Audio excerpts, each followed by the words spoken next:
cookies at home, you need 2 eggs, 3 tablespoons of sugar, 1 cup of flour, and a cup full of vegetable oil.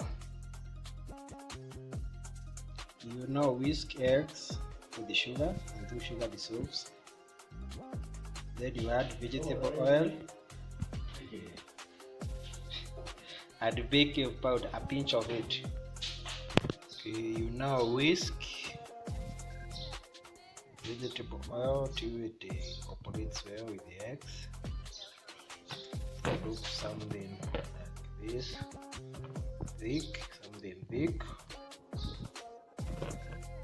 You then add flour and start mixing.